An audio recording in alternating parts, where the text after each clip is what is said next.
Ihsan Nugraha, apakah Anda seorang Muslim? Muslim, Bang. Silakan Bang, nyalakan kamera. Mari kita berdiskusi dengan baik. Silakan. Diskusi apa, Bang? Saya baru bergabung, Bang, ke sini, Bang. Baru bergabung. Anda Muslim, Bang? Muslim. Muslim. Sudah lama nonton channel Edis TV atau baru-baru saja? Baru-baru saja, karena tadi lewat. Baru pertama kali ini? Baru pertama kali, ya. Jadi begini, Bang. Mustahil kamu tidak meninggalkan agama Islam jika kamu sungguh-sungguh mempelajarinya. Apakah Anda sungguh-sungguh mempelajari agama Islam? Sungguh-sungguh. Sungguh-sungguh. Kalau Anda sungguh-sungguh mempelajari agama Islam, pasti Anda meninggalkannya. Enggak lah, meninggalkan. Itu statement Anda itu bohong. Anda tidak mempelajari agama Islam dengan sungguh-sungguh. Saya tes dulu ya. Baik, saya tes dulu. Gimana? Menurut Al-Quran, apa fungsi daripada kamu harus berkhitan? Atau gini aja lah, saya sederhanakan pertanyaannya. Ada nggak perintah untuk berkhitan di dalam agama Islam? Berkhitan? Sunat.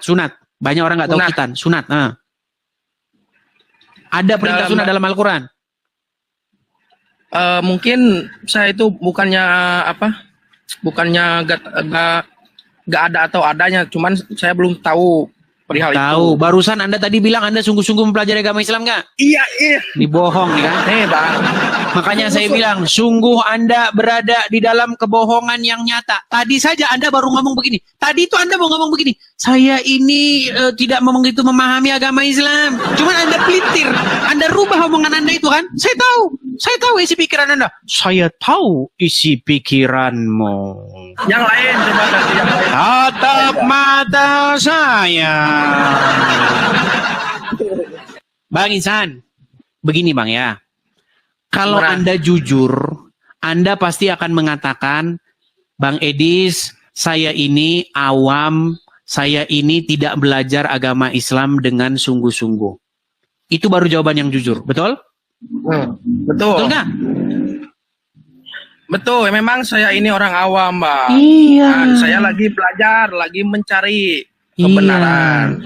Nah itu Bang, kalau seperti itu kan enak kita diskusinya gitu loh. Nah jadi Bang, dengarkan statement saya. Kalau Anda belajar agama Islam dengan sungguh-sungguh, Anda baca Al-Quran, baca artinya, ya kan, baca hadis, baca artinya, maka Anda akan meninggalkan agama Islam. Begitu. Nah, setelah Anda meninggalkan agama Islam, nanti Anda akan mencari kebenaran yang sesungguhnya. Kebenaran yang sesungguhnya itu hanya ada pada Yesus. Apa kata Tuhan Yesus? Akulah jalan dan kebenaran dan hidup. Tidak seorang pun yang datang kepada Bapa di surga kalau tidak melalui aku. Itu kata Tuhan Yesus. Jadi Anda jangan mengikuti Muhammad. Muhammad saja tidak tahu jalan yang lurus. Coba kalau siapa Bang? Ketika Anda sholat, Anda mengucapkan ihdinas siratal mustaqim, siratal ladzina an'amta alaihim ghairil maghdubi alaihim waladdallin. Betul? Betul. Apa arti ihdinas siratal mustaqim? Apa artinya? Ihdinas siratal mustaqim, ya jalan yang lurus begitu. Tunjukilah kami ke jalan yang lurus. Ke jalan yang benar, yang Oke, tunjukkanlah kami ke jalan yang benar. Setiap hari 17 rakaat Anda mengucapkan, tunjukkanlah kami ke jalan yang benar, tunjukkanlah kami ke jalan yang benar, tunjukkanlah kami ke jalan. Berarti kalian masih minta-minta ditunjukkan jalan yang benar, betul? Betul. Nah, artinya kalian belum tahu mana itu jalan yang benar, betul? Ya, karena kalau yang belum tahu itu, dengerin dulu Bang. Silakan. Yang belum tahu itu karena apa? Karena belum mendapatkan hidayah, Bang. Iya, makanya apa kata Tuhan Yesus? Akulah jalan dan kebenaran. Ada tiga, manusia anas, manusia insan, manusia basar. Ada yang sedang mencari, ada yang sedang sudah menemukan kebenaran, dan ada yang belum mengetahui apa-apa. Oke, yang belum mengetahui apa-apa, itulah seorang muslim. Yang masih minta-minta ditunjukkan jalan yang benar, itulah seorang muslim. Sedangkan seorang yang sudah menerima kebenaran, yaitu seorang muslim yang telah menerima Tuhan Yesus. Itu. Loh, sekarang saya tanya kepada Anda.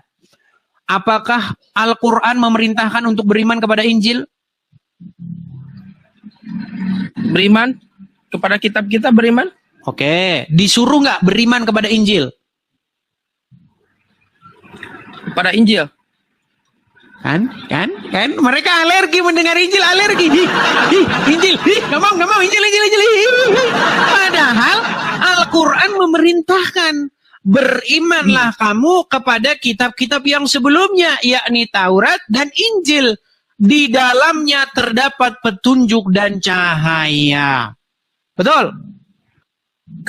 Nah, untuk itu makanya Al-Quran itu adalah penyempurna kitab-kitab sebelumnya, Bang.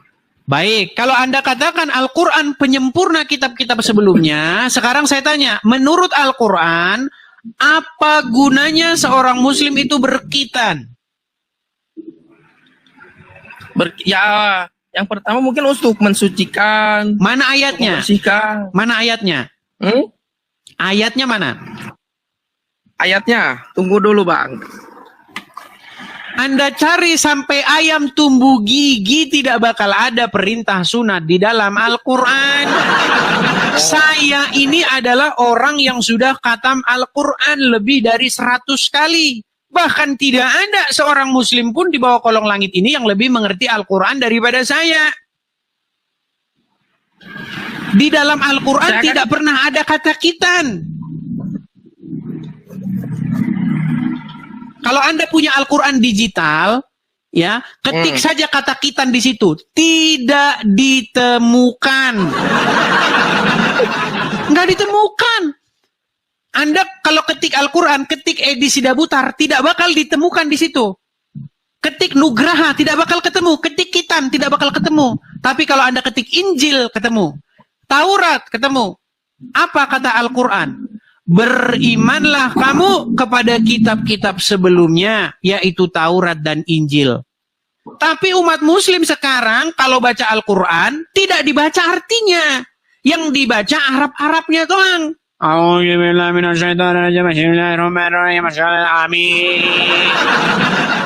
Sehingga tidak terbaca di situ. Yang dicekoki oleh para ustadz malah disuruh beriman kepada kitab-kitab yang sesudah Al-Quran. Apa itu kitab-kitab sesudah Al-Quran? Kitab fiqih, kitab hadis, kitab ulama ini, kitab itu, kitab pusing. Akhirnya apa? Akhirnya umat muslim terpecah-pecah menjadi 73 golongan dan 72 golongan masuk neraka jahanam. Itu. Abang mau tanya dulu, Bang. Silakan. Abang kenapa begitu yakin kepada Kristen? Saya membaca Bible, membaca Al-Quran sampai habis. Saya pelajari, Bang. Saya ingin menggali kebenaran. Saya ingin mencari kebenaran. Saya baca, saya pelajari. Setelah saya pelajari, saya dapati satu kesimpulan bahwa kalau orang baca Injil dan Al-Quran dua-duanya dibaca sampai selesai, maka pastilah dia akan menyimpulkan bahwa Kristenlah yang benar. Sedangkan Islam itu hanyalah sekumpulan kitab-kitab yang isinya diambil dari kitab-kitab sebelumnya. Nah, Bang, karena gini, Bang. Mungkin kalau menurut kita berdua, beradu argumen ini bakal sama-sama membanggakan golongannya masing-masing, Kang. Karena, oke, sekarang saya tanya dulu. Anda sudah pernah membaca Al-Quran sampai habis? Yang membenarkan Al-Quran. Inna dina ingdalohil Islam. Seluruhnya din agama di seluruh di dunia itu adalah Islam yang paling baik. Baik, saya tanya sama Anda. Baik, Anda Islam, saya Kristen. Anda mengatakan kita akan membela agama masing-masing secara naluri, betul. Saya tidak membantah perkataan Anda. Tapi pertanyaannya begini, apakah Anda sudah pernah membaca dua kitab itu sampai selesai? Kitab apa? Apakah Anda pernah membaca Al-Quran sampai selesai? Kalau belum sampai selesai belum. Belum. Masih. Apakah Anda sudah pernah membaca Bible sampai selesai? Injil sampai selesai? Belum. Nah, artinya pengetahuan Anda masih bersifat subjektif. Pengetahuan Anda masih bersifat tidak bisa diverifikasi karena Anda belum baca. Bagaimana Anda mau menyimpulkan terhadap sesuatu yang belum Anda baca sampai selesai? Betul? Secara logika. Betul nggak? Iya, artinya kesimpulan Anda terhadap agama Islam adalah kesimpulan yang subjektif, kesimpulan yang hanya merupakan warisan orang tua. Sedangkan kesimpulan saya adalah kesimpulan emang betul, Bang. Emang betul saya akui kalau iya, Islam makanya itu baca tidak dulu, boleh turun. Bang. Oh, emang ada dalam Al-Quran. Makanya dibaca dulu. Setelah Anda baca, pasti nanti Anda akan mengiyakan saya. Betul yang Abang bilang. Setelah saya pelajari isi Al-Quran, ternyata Al-Quran menyuruh beriman kepada kitab Injil. Tetapi umat muslim sekarang malah beriman kepada kitab-kitab yang datang sesudah Al-Quran. Itulah yang menyebabkan sekarang umat muslim berada di dalam kesesatan yang nyata. Iya. Pastilah, Bang. Pasti semua bakal gitu semuanya. Coba gini aja, Bang, biar enak kita. Biar kita enak. Ada nggak di dalam Al-Quran disuruh beriman kepada kitab-kitab hadis? Kitab-kitab hadis. Ada nggak? Kita beriman kepada Allah, pada kitab. Yang Al-Quran perintahkan Allah, gini. Rasul, iman kepada. Kitab apa yang suruh Al-Quran imani? Kitab Al-Quran. Lalu? Ya pokoknya kan Al-Quran, Injil yang kitab-kitab itu kan penyempurnanya Al-Quran. Iya, yang disuruh untuk diimani oleh Al-Quran kitab apa aja? Disuruh untuk diimani kitab apa aja? Taurat dan Injil, betul? Iya.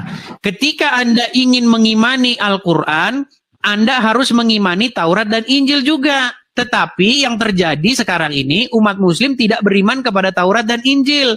Umat muslim malah beriman kepada kitab-kitab hadis, kitab-kitab fikih. Itu kitab-kitab yang kalian imani, kitab-kitab karangan para ulama. Sehingga apa? Sehingga yang terjadi di tengah-tengah umat muslim sekarang adalah umat muslim mengikuti kitab-kitab karangan manusia. Yaitu kitab-kitab apa? Yang menyuruh kalian minum kencing onta, yang menyuruh kalian cium-cium batu haram. Itu. Emang ada Islam yang kayak gitu, Bang? Gak ada Islam yang suruh cium-cium. Gak ada Islam yang suruh cium-cium. Waduh, selama ini Anda kemana aja, Bang? Aduh. Kencing. Bang. Aduh. Baik. Kalau begitu ada yang mengatasnamakan, Bang. Baik. Saya akan tunjukkan. Masuklah kamu ke dalam Islam secara keseluruhan. Baik, jadi, saya akan tunjukkan kepada kamu ya, apa yang dilakukan oleh umat muslim nih. Waduh, sungguh berada dalam kenekatan yang nyata dia. Sekarang saya tanya ini siapa, Bang? Orang-orang seperti, orang-orang yang melakukan ritual seperti ini agama apa?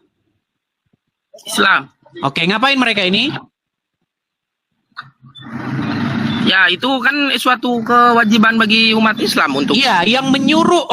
Di dalam Al-Quran di surat mana ayat berapa yang nyuruh nyiumin sebongkah batu ini? Bang, gini aja, Bang, biar tenang, Bang Isan, tenangin dulu, tenang. Gimana? Saya tidak mau memfitnah agama Islam. Saya baca Quran lebih dari 100 kali. Tidak pernah ada dalam Al-Quran, wahai kaum muslimin, ciumilah, hormatilah, sembahlah batu. Gak ada dalam Al-Quran. Tetapi umat muslim sekarang mereka tidak mengikuti Injil. Mereka malah mengikuti kitab-kitab yang datang sesudah Al-Quran. Akhirnya mereka menciumi sebongkah batu. Sekarang saya tanya, Bang, saya jujur ya, di dalam Al-Quran tidak ada perintah untuk nyiumin sebongkah batu. Tidak ada perintah untuk mengkultuskan batu. Tapi umat muslim di seluruh muka bumi ini datang menciumi sebongkah batu. Makanya saya bilang, Bang, bertaubatlah kalian. Bertaubat.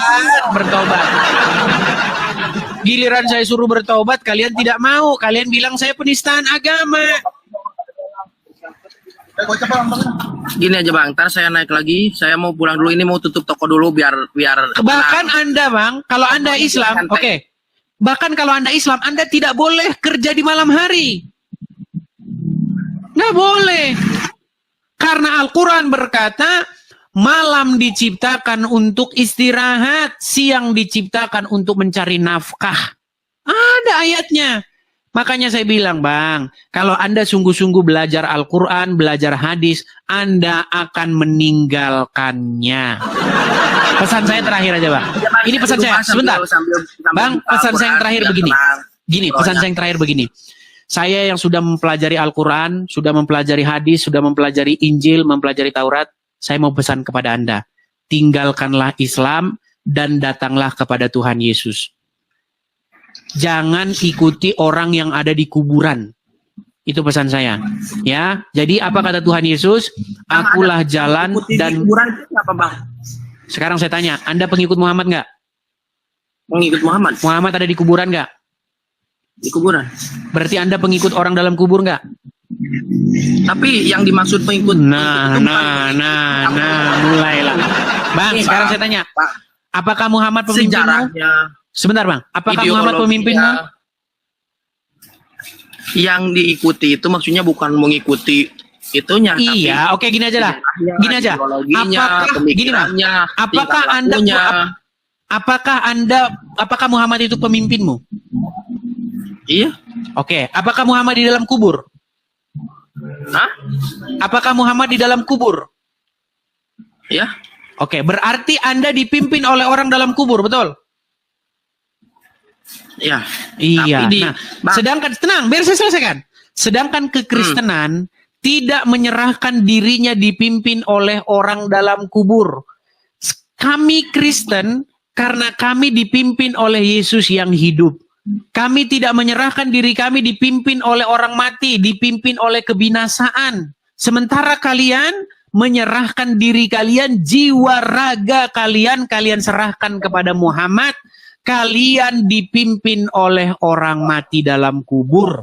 Makanya pesan saya kepada Anda, jangan serahkan dirimu dipimpin oleh yang binasa, tetapi serahkanlah dirimu dipimpin oleh firman yang hidup, yang menjadi manusia, yaitu Tuhan Yesus Kristus. Ya, itu pesan saya kepada Anda. Tolong nanti Anda renungkan, Anda dan seluruh para penonton di sini.